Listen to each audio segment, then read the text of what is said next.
Hello friends, आज हम बात करते हैं स्पाइन में अगर नर्व दब जाए तो उसका क्या कारण होता है, क्या सिम्टम होते हैं और क्या इलाज होते हैं। क्या आपके परिवार में कभी किसी को कमर में मतलब नीचे के भाग में स्पाइन में या गर्दन में नर्व प्रेस हुई हो जिसकी वजह से हाथ या पैर में सिम्टम्स आ रहे हो। कभी कभी इससे नमनेस, टिंगलिंग मतलब सुन्नपन, भारीपन या कमजोरी भी हो सकती है। तो ये सारे साइंस हैं सर्वाइकल स्पाइन में या लंबर स्पाइन में नर्व दबने के। सर्वाइकल स्पाइन होती है गर्दन वाली स्पाइन और लंबर स्पाइन होती है कमर में नीचे वाली स्पाइन। तो अगर वहां कभी नर्व दब जाए तो इस तरह के सिम्टम्स हो सकते हैं, जैसे हाथ या पैर में करंट की तरह दर्द का जाना या सुन्नपन, भारीपन, कमजोरी। तो पहली बात है कि नर्व दबती क्यों है। इसका मोस्ट कॉमन कारण रहता है अगर डिस्क अपनी जगह से हिल जाए, मतलब स्पाइन में बीचों बीच जो डिस्क होती है हड्डियों के, वो अपनी जगह से हिल जाए।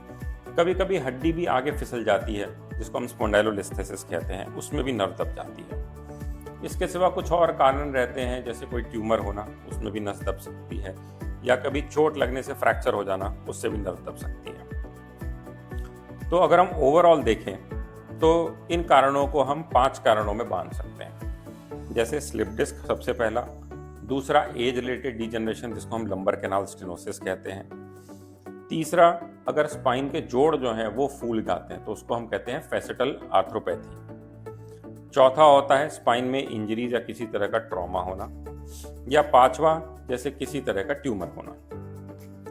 तो ये कहीं भी हो सकता है, कमर में भी हो सकता है, कमर के बीच के भाग में हो सकता है, या कमर के नीचे के भाग में, या गर्दन के भाग में। तो जब इस तरह के सिम्टम्स होते हैं किसी को, जैसे हाथों या पैरों में करंट की तरह दर्द जाना जिसको हम सciatica भी कहते हैं, या झुंझुनाहट होना, सुन्नपन होना, कुछ पकड़ने की शक्ति कम हो जाना हथेली की, इस तरह के जो सिम्टम्स होते हैं, इसके बाद आपके डॉक्टर आपको एक MRI करने को बोलेंगे। MRI अगर दिखाता है कि गर्दन में या कमर में नस दब रही है तो अच्छी बात यह है कि ज़्यादातर सिचुएशंस में इसको हम दवाइयों से, मेडिसिन से, फिजियोथेरेपी से ही ठीक कर सकते हैं। ज़्यादातर केसेस में हमको थोड़ा रेस्ट देना होता है पेशेंट को, एक्टिविटी मॉडिफिकेशन कराते हैं, दवाइयाँ देते हैं जिससे दर्द और सूजन कम हो जाए। फिजियोथेरेपिस्ट कुछ स्पेशल तरह की मॉडलिटीज़ यूज़ करते हैं जैसे टेंस और अल्ट्रासोनिक, ताकि मसल्स को और नर्व्स को रिलैक्सेशन मिले। इसके साथ हम कहते हैं कि आप अपने बैठने का, उठने का पोस्चर अच्छा रखें ताकि आपकी कमर पे जोर कम से कम आए। सर्जरी हमें तभी करनी पड़ती है जब किसी मरीज़ का दर्द दवाइयों से, फिजियोथेरेपी से, रेस्ट से ना जा रहा हो, या सुन्नपन, भारीपन हाथों में या पैर में बढ़ता जा रहा हो, या वो रोज़ के काम ना कर पा रहे हो, हाथों में कमज़ोरी आ जाए, चीज़ें गिरने लगे हाथ में से, तब हमें रिस्क रहता है कि कहीं नर्व को परमानेंट डैमेज ना हो जाए। उस सिचुएशन में ही हमें सर्जरी की ज़रूरत पड़ती है। आजकल अगर सर्जरी करनी भी पड़ती है तो उसमें भी बहुत एडवांस टेक्निक आ गए हैं, जैसे लंबर स्पाइन के लिए हम एंडोस्कोपिक स्पाइन सर्जरी करते हैं, छोटे से चीरे से और मिनिमल ब्लड लॉस के साथ, ताकि पेशेंट जल्दी रिकवर कर जाए, अपने काम पे चला जाए। इसमें कोई हड्डी या कोई मसल नहीं काटनी पड़ती।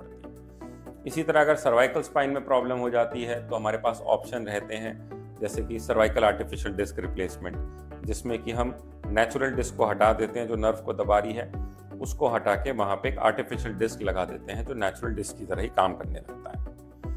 इसी तरह अगर किसी पेशेंट को ट्यूमर है तो ट्यूमर की सर्जरी भी आजकल पॉसिबल है, क्योंकि उसमें लेटेस्ट टेक्नोलॉजी के साथ सक्सेस रेट बहुत अच्छे हैं।